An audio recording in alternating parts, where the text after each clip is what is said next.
அன்பார்ந்த எல்லாம் உள்ள அல்லாஹ்வின் நல்லடியார்களே, இஸ்லாத்தை முஸ்லிம்கள் முழுமையாக கடைபிடிக்காமல் இருப்பதற்கு பல காரணங்கள் இருக்கின்றது.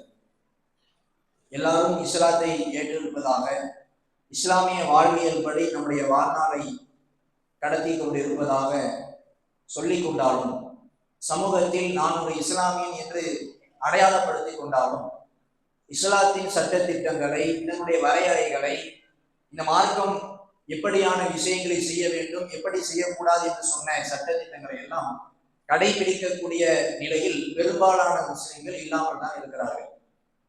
அது வணக்க வழிபாடுகள் விஷயமாக இருந்தாலும், கொள்கை விஷயமாக இருந்தாலும், இன்னபிற என்ன காரியமாக இருந்தாலும், எல்லா முஸ்லிம்களிடத்திலேயும் இருக்கக்கூடிய தோய்வு நிலையை நாம் பார்க்க முடிகிறது.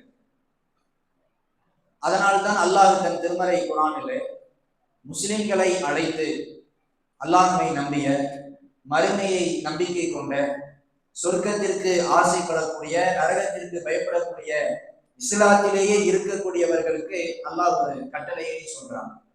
யா அய்யுஹல்லதீன ஆமனூ, இறை நம்பிக்கை கொண்டவர்களே, உதுஹுலூ ஃபிஸ்ஸில்மி காஃபா, நீங்கள் இஸ்லாத்தில் முழுமையாக நுழையுங்கள்.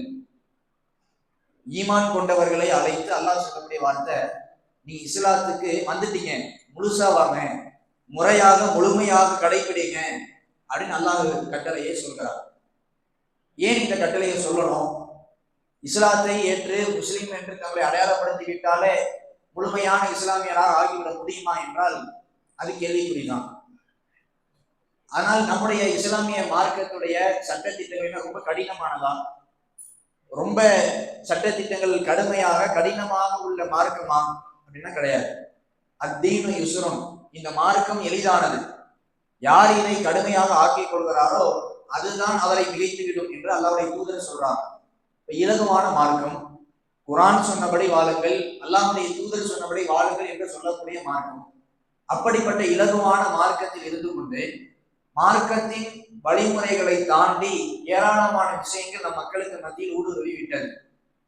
ஒரு நோன்பு விஷயமாக இருந்தாலும் சரி, தொழுகை விஷயமாக இருந்தாலும் சரி, திருமணம் விஷயமாக இருந்தாலும் சரி, இப்படி என்ன விஷயத்தை எடுத்துக்கொண்டாலும் இஸ்லாம் ஒரு வழிமுறையை காட்டியிருக்கும், ஒரு நடைமுறையை சொல்லி தந்திருக்கும். ஆனால் அதற்கு மாற்றமாக மக்களுடைய செயல்பாடுகள் எல்லா இடங்களிலேயும் இருந்து கொண்டே இருக்கிறது. இதற்கு என்ன காரணம்? ஷிர்க், பித்அத்துகள், மார்க்கத்துடைய கடமைகளை சரியாக பேணாத இளைஞர்கள், பெண்களிடத்தில் மார்க்கம் இல்லை, இதுக்கெல்லாம் என்ன காரணம் என்று தெரிந்தால்தான் அந்த காரணத்தை நாம் விளக்கும் பொழுது மார்க்கத்தை முழுமையாக கடைபிடிக்க முடியும். மார்க்கம் சரியாக பேணப்படாததற்கு மிக முக்கியமான ஒரு காரணமாக இருப்பது, ஒவ்வொரு முஸ்லிமும் இஸ்லாமிய மார்க்கத்தை பற்றிய கல்வியை தெரிந்து கொள்வதில் ஆர்வம் காட்டாமல் இருக்கிறது. மார்க்கத்துடைய கல்வி என்பது இலகுவாக நமக்கு புரியும்படியாக இறைவன் குர்ஆனை தந்திருக்கிறான். வலகத் யஸ்ஸர்னல் குர்ஆன லிஸ்ஸிக்ர், இந்த குர்ஆனை விளங்குவதற்கு எளிதாக நாம் ஆக்கியிருக்கிறோம். ஃபஹல் மின் முத்தக்கிர், சிந்திப்பவர்கள், படிப்பினை பெறக்கூடியவர்கள் யாரும் இல்லையா? நல்லா கேட்கிறோம். இப்ப நம்ம குர்ஆனை படிப்பது, விளங்குவது என்பது இறைவனால் மிக மிக எளிதாக்கப்பட்டிருக்கிறது. அந்த குர்ஆனை, அந்த மார்க்க தகவல்களை அறிந்து கொள்வதற்கு அல்லாஹ் அதிகம் வலியுறுத்துகிறான். நபிகள் நாயகம் ஸல்லல்லாஹு அலைஹி வஸல்லம் அவர்களுக்கு அல்லாஹ் முதலில் சொன்ன வார்த்தை, கட்டளை, இக்ர பிஸ்மி ரப்பிக்கல் லதீ ஹலக், உன்னை படைத்த உன் இறைவனின் பெயரால் படிப்பீராக. ரசூலுல்லாஹ்வுக்கு படிக்க தெரியாது என்று அல்லாஹ்வுக்கு தெரியும். அதனுடைய நோக்கம் என்ன? எழுத படிக்க தெரியாதவராக இருந்தாலும் கல்வியை கற்றுக்கொள்ள வேண்டும். ரசூலுல்லாஹ்வுக்கு எழுத படிக்க தெரியாவிட்டாலும் கல்வி, மிகப்பெரிய கல்வியாளராக இருந்தாங்க. மக்களுடைய சந்தேகங்களுக்கு பதிலளிக்கக்கூடியவர்களாக இருந்தார்கள். பல பிரச்சனைகளுக்கு தீர்வை சொல்லக்கூடியவர்களாக இருந்தாங்க. அல்லாஹ் சொன்ன கட்டளை, நீங்க தெரிந்து கொள்ளுங்கள், படிங்க அப்படின்னு அல்லாஹ் முதல் கட்டளையை அதான் சொல்றாங்க. பிரச்சாரம் செய்ய, கொள்கையை பற்றி மக்களுக்கு விழிப்புணர்வை ஏற்படுத்துங்கள் என்பதெல்லாம் அடுத்ததுதான் அல்லாஹ் சொல்றாங்க. முதல்ல உங்களுக்கு தெரியணும், நீங்க கடைபிடிக்கணும், அப்பதான் மக்களுக்கு சொல்ல முடியும். அப்ப நாம் தெரிந்து கொள்வது, மார்க்கத்தை அறிந்து கொள்வது ஒவ்வொரு முஸ்லிமும் செய்ய வேண்டிய மிக முக்கியமான ஒரு காரியம். குர்ஆனை படித்து விளங்குவதை மார்க்கம் அவ்வளவு வலியுறுத்துகிறது. உள்ளங்களில் ஏதோ கூட்டுகள் இருக்குதா, சிந்திக்க மாட்டீங்களான்னு அல்லாஹ் கேட்கிறான். நீ படிக்க மாட்டீங்களா? அஃபலா யததப்பருனல் குர்ஆன், அவர்கள் குர்ஆனை சிந்திக்க மாட்டார்களா? அம் அலா குலூபின் அக்ஃபாலுஹா, அல்லது அவருடைய உள்ளங்களில் கூட்டுகள் எதுவும் போட்டிருக்குதா? முன்னோர்கள் செஞ்சுட்டாங்க, காலங்காலமா இருக்குது, ஆலிம்சா சொல்லிட்டாங்க, பெரிய பெரிய பெரிய மேதைகள் சொல்லிட்டாங்க, பேரறிஞர்கள் ஒன்றை வழிகாட்டி விட்டார்கள் அப்படிங்கிறதுக்காக பல விதங்கள்ல இஸ்லாத்துடைய கொள்கைகளை மக்கள் கடைபிடிக்காமல் வழிமாறக்கூடிய நிலை இருக்குதா இல்லையா? சிந்திக்காம. உதாரணத்துக்கு சமீபத்தில் நடந்த ஒரு விஷயம். என்ன விஷயம்? இந்த மாசம் ஷஅபான் மாசம், இந்த ஷஅபான் மாதத்தின் முதல் பிறை பார்க்கப்படுவதற்கு நம்முடைய ஜமாத்தின் சார்பாகவும் அறிவிப்பு செய்யப்பட்டது. மற்றவர்களும் பார்ப்பாங்க, தமிழகத்தில் நபிவழிப்படி பிறை எங்கேயாவது பார்க்கப்படுகிறதா அப்படின்னு அறிவிப்பு செய்தோம். எங்கும் தென்படவில்லை. அந்த அடிப்படையில போன மாசம் ரஜப் மாதத்தை 30வது பூர்த்தி செய்துவிட்டு அடுத்த நாள் 1வது பிறை அப்படின்னு நாம் அறிவித்தோம்.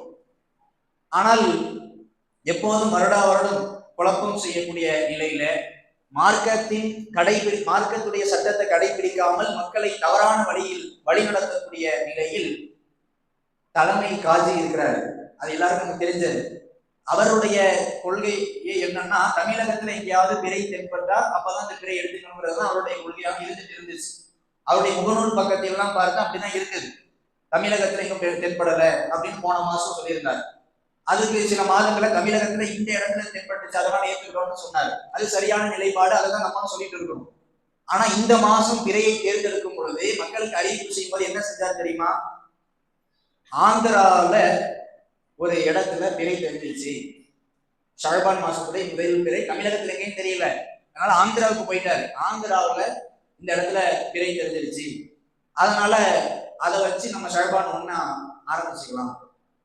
ஒரு எல்லையை நாம் தீர்மானித்து விட்டு அதை மக்களுக்கு மத்தியில் வழிநடத்தி கொண்டு நபி வழியில் சென்று கொண்டிருக்கக்கூடிய நேரத்துல அதையே கொள்கையாக அந்த தலைமை காட்சி வைச்சிருக்கிற அந்த சூழல்ல திடீர்னு தமிழ்நாட்டுல இருந்து ஆந்திராவுக்கு ஏன் போனாரு என்னாண்டு அவருக்கு தான் தெரியும்.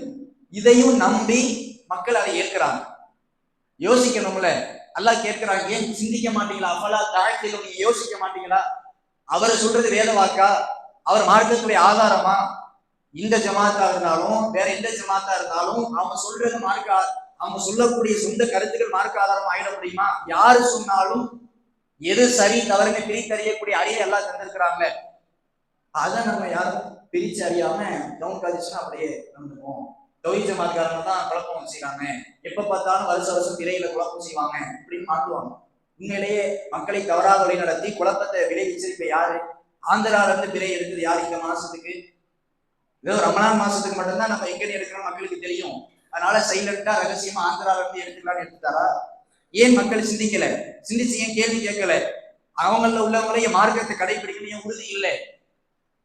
மார்க்க விஷயத்துல குர்ஆன் ஹதீஸ் சொல்லக்கூடிய சட்டங்களை அறிந்து கொள்வதிலேயும் அதை சிந்திப்பதிலேயும் அதை நடைமுறைப்படுத்துவதிலேயும் உறுதியோடு இல்லை என்றால் இப்படியான வழிகேட்டாளர்களால் ஏற்படுத்தப்பட்டுதான் ஆகும். இப்ப நம்ம நேர்வழியில இருந்தாலும் சொல்ல சொல்ல முடியும். அன்னஹாதா சிராத்தி முஸ்தகீமா, இதோ என்னுடைய நேரான வழி இருக்கிறது, ஃபத்தபிஉ, அதை நீங்கள் பின்பற்றுங்கள் என்று அல்லாஹ் சொல்கிறான்.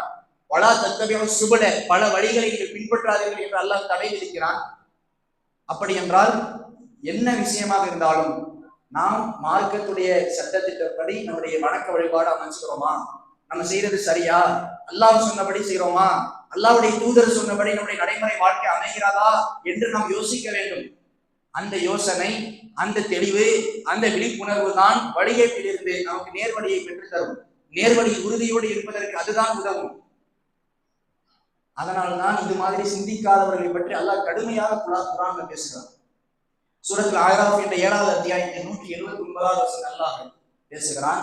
லஹும் குலூபுல் லா யஃகஹூன பிஹா, சிலருக்கு உள்ளங்கள் இருக்கும், அதை கொண்டு சிந்திக்க மாட்டார்கள்.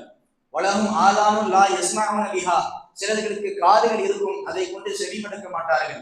வலஹும் அஅயூனுல் லா யுப்ஸிரூன பிஹா, சிலர்களுக்கு கண்கள் இருக்கும், அதை கொண்டு பார்க்க மாட்டார்கள். சிந்திக்கிறதுக்கு அல்லாஹ் எல்லாத்தையும் கொடுத்திருக்கிறான், எல்லா வாய்ப்பும் அமைஞ்சிருக்குது. இருந்தும் அதை சிந்திக்காமல் இருப்பார்கள். அவங்க எப்படிப்பட்டவங்க தெரியுமா? உலாயிக்க கல் அன்ஆம், கால்நடைகளை போன்றவர்கள். பல், இல்லை இல்லை, ஹும் அவல், அதை விடவும் மோசமானவர்கள். உலாயிக ஹுமுல் காஃபிலூன், அவர்கள் தான் அலட்சியம் செய்தவர்கள். அல்லாஹ் எவ்வளவு கடுமையான வார்த்தையை பயன்படுத்துகிறான்.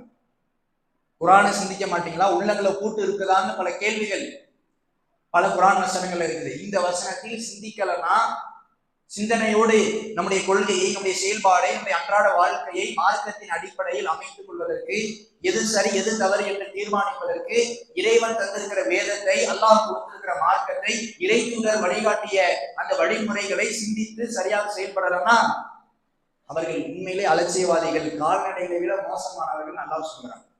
மறுமை நாளில் நரகத்தில் சிலர் இருப்பார்கள்.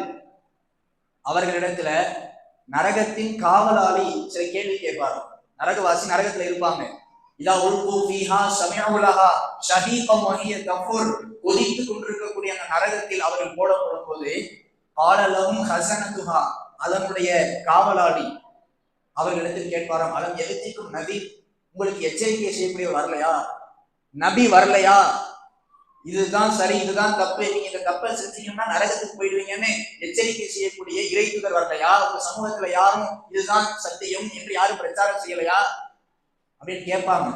அப்ப அவங்க என்ன சொல்லுவாங்க தெரியுமா, காலு பலா கல் ஜாஅனா நதீர், இல்லை எங்களுக்கு வந்தாங்க, எச்சரிக்கை செஞ்சாங்க, ஆனா கல் ஜாஅனா நதீர், நாங்க கேட்கல, நாங்க அவர்களை பொய்ப்படுத்தினோம். காலு லவ் குன்னா நஸ்மஉ அவ் நஅதிலு, கொஞ்சம் அவங்க சொல்றதை கேட்டு கொஞ்சம் நாங்க கொஞ்சம் சிந்திச்சு சரியான வழியில நேரு வழியை தேர்ந்தெடுத்து பயணிச்சிருந்தா மா குன்னா ஃபி அஸ்ஹாபி ஸஈர், இந்த நரகவாதிகளோடு நரகவாசிகளோடு நாங்க வந்திருக்க மாட்டோமே, இவங்களோட வந்து நரகத்துக்கு நாங்க கடந்திருக்க மாட்டோமே என்று புலம்புவார்கள். நாங்க சிந்திக்கல. பல பேர் ஆளுங்கிற பேர்ல எத்தனை பேர் வேணாலும் என்ன வேணாலும் பேசட்டும், என்ன வேணாலும் மக்களுக்கு மத்தியில் சொல்லட்டும், ஏன் சிந்திக்கல அப்படின்னு அல்லாஹ் நம்மகிட்ட கேட்பான். நம்ம ஏன் சிந்திக்காம இருந்துட்டோம் அப்படின்னு மறுமையில புலம்பக்கூடிய நிலை வரும். அல்லாஹ் நம்மை பாதுகாக்க வேண்டும். அந்த விதத்தில் தான் நம்முடைய ஒவ்வொரு மார்க்க விஷயத்தையும் அணுக வேண்டும்.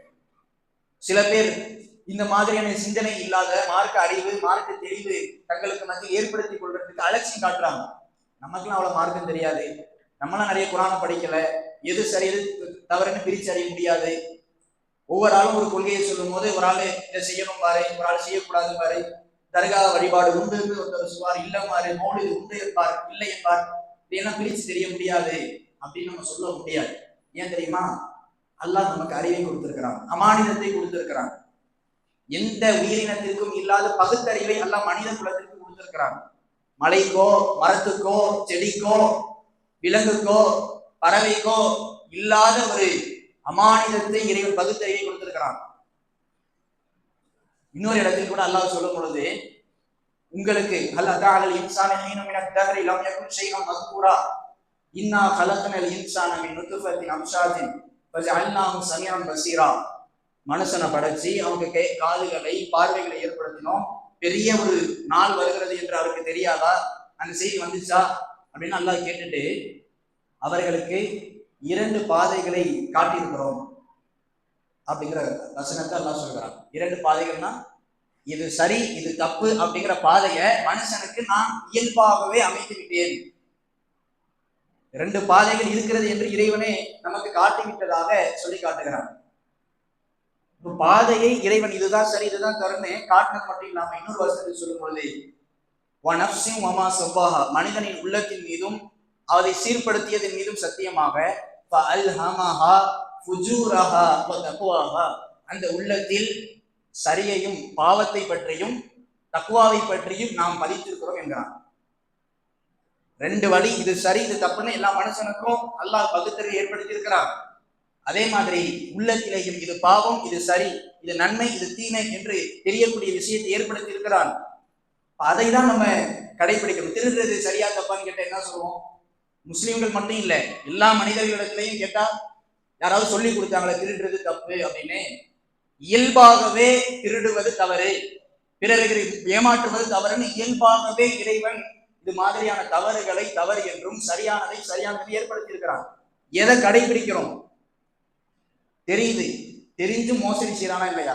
அதே மாதிரிதான் இதுதான் சரி குரான் படிதான் வாழணும்னு தெரிந்தும் அதற்கு மாற்றமாக பலர் செய்கிறார்கள். அப்ப இந்த 2 வழிகளை இறைவனை ஏற்படுத்தி இருக்கிறான் என்பதை நாம் புரிந்து கொள்ள வேண்டும். அதை நாம் எதை தேர்ந்தெடுக்கிறோம் என்பதுதான் மிக முக்கியமானது. சிந்திக்க வேண்டும், அல்லாஹ்வின் கொள்கையை தேர்ந்தெடுக்க வேண்டும், அல்லாஹ் சொன்னபடி வழி நடத்தினால் இது போன்ற வழிகேடுகளுக்கு எந்த விதமான இடமும் கொடுக்க தேவையில்லை. இந்த சிந்தனையும் மார்க்கத்தை தெரிந்து கொள்ளக்கூடிய விஷயங்களும் அதே போல அல்லாஹ் நமக்கு கொடுத்திருக்கிற பாக்கியமான அருட்கொடை பற்றிய அந்த உணர்வும் நம்மிடம் இருந்தால் அந்த வழிகேடுகளுக்கு இடமும் கொடுக்க தேவையில்லை. கூடுதலாக இன்னொரு விஷயமும் இது மாதிரியான வழிகேடுகள் மக்களுக்கு மத்தியில் போறதுக்கு காரணமா இருக்கு. என்னன்னா, பக்தி தேவையில்லாததுக்கு பக்தி, ஒரு எலுமிச்சை பழத்தை பார்த்து பக்தி, ஒரு தாயத்தை பார்த்து பக்தி, ஒரு கபரை பார்த்து மண்ணறையை பார்த்து பக்தி, எதையெல்லாம் பார்த்து எதெல்லாம் பார்க்கறாங்களோ அதையெல்லாம் பக்திக்கான ஒரு விஷயமாக ஏற்படுத்தி விட்டார்கள். அல்லாஹ்வும் அல்லாஹ்வுடைய தூதரும் புனிதம் என்று சொல்லாததையெல்லாம் புனிதமாக்கி அதன் வழியாக வழிகேடை நோக்கி செல்கிறார்கள். தர்காவை பார்த்ததோடு ஒரு விதமான பக்தி வரும். அந்த மாதிரியான விஷயங்கள் புனிதமாக இஸ்லாத்தில் சொல்லப்படாதவை புனிதம் என்று நினைக்கக்கூடிய நேரத்தில் அல்லாஹ்வை விட அல்லது அல்லாஹ்வை நேசிப்பதை போலவே வேறு நபரை நேசித்து விடுகிறார்கள்.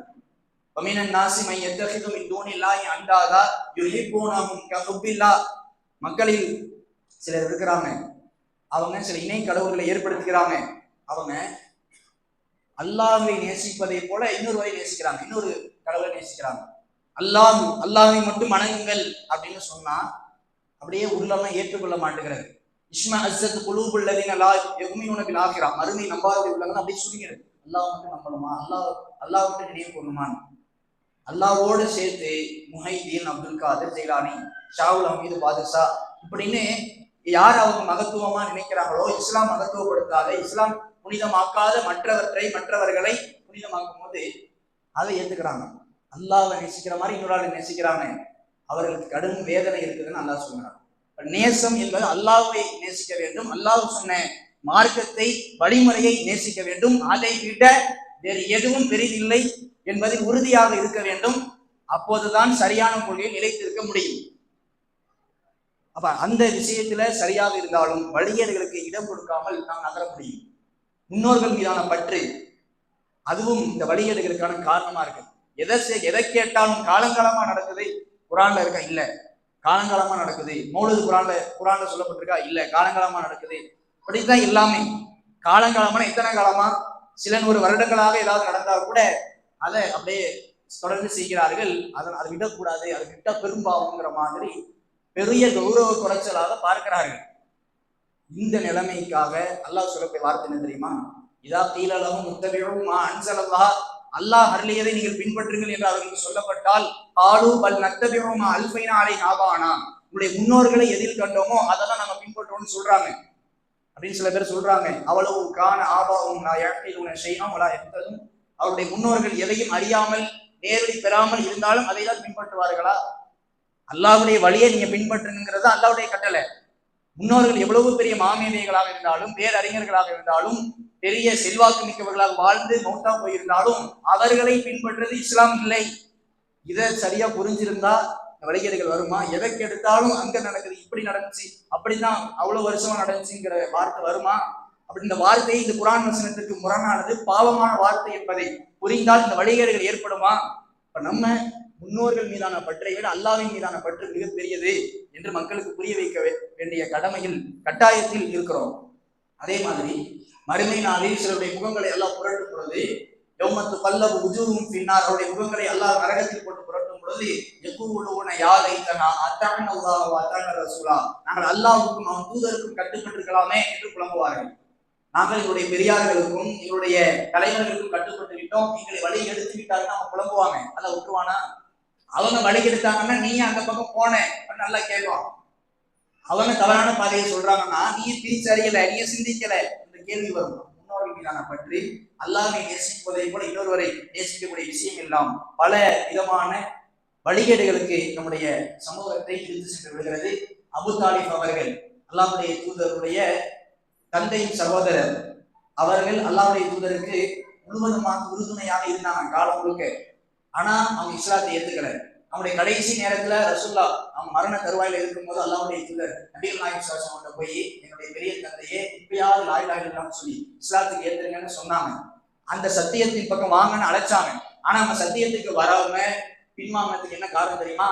அவங்க கூட இருந்த அபூஜஹல், இது போன்ற பெரிய பெரிய காஃபிர்கள் முஸ்லிம்கள்லாம் அவர்களுடைய மனதை மாற்றினார்கள். எப்படி மாற்றினாங்க தெரியுமா? மில்லத்தி அப்துல் முத்தலிப், நம்முடைய முன்னோர் அப்துல் முத்தலிஃபுடைய மார்க்கத்தில் இருக்கிறோம், அதை நீ விட போறியா? இந்த முன்னோர்கள் மீதான பற்றை ஆசையாக காட்டி அதனுடைய பக்தியை பெரிதாக ஊட்டி மெருகேற்றி அல்லாஹ்வின் பக்கம், சத்தியத்தின் பக்கம், ஏகத்துவத்தின் பக்கம் வராம அவர்களை குழப்பினார்கள். அவர்களும் அந்த முன்னோர்கள் மீதான பற்றினாலேயே நேர்வழிக்கு வராமல் மாறித்து விட்டார்கள். ஒரு மனிதனை நேர்வழிக்கு வராமல் தடுப்பதை மிகப்பெரிய காரணமாக முன்னோர்கள் பெரிய நாதாக்கள் மீதான அளவு கடந்த பக்தி, மதிப்பது, அவர்களுக்கான கண்ணியத்தை கொடுப்பது என்று வேறு. ஒருவருடைய அந்தஸ்தை விட கூடுதல் அந்தஸ்தை ஒருவர் கொடுக்கும் பொழுது அது நம்மை வழிகேட்டில் செலுத்தி விடுகிறது. இது போன்ற விஷயங்கள் நாம் கருத்தில் கொண்டு நாமும் நம் குடும்பத்தார்கள், நம்முடைய உற்றார்கள் அனைவரையும் மார்க்கத்தை அதிகமாக அறிந்து கொள்வதற்கு வலியுறுத்த வேண்டும். மார்க்க விஷயங்களை சிந்தித்து எது சரியானது என்பதை நடுநிலையோடு அல்லாஹ்வுக்கு பயந்து மறுமை வெற்றியை மையமாக வைத்து செயல்படுவதற்கு முனைய வேண்டும். அல்லாஹ்வை நேசிப்பதை போல இன்னொருவரை நேசிப்பதும், அல்லாஹ்வின் கொள்கையை விட முன்னோர்களின் கொள்கையை முற்படுத்துவதும் பெரிய பாவம் என்பதை உணர்ந்து அல்லாஹ்வின் கொள்கை தான், அல்லாஹ் சொன்ன மார்க்கம் தான் மேலானது என்பதை உள்ளத்தில் பதிய வைத்து சரியான கொள்கை நாமும் நம்முடைய சுற்றத்தார்களும் பயணிக்க அல்லாஹ் அருள் செய்வானாக என்று பிரார்த்தித்து முதல்வரை செய்கிறோம்.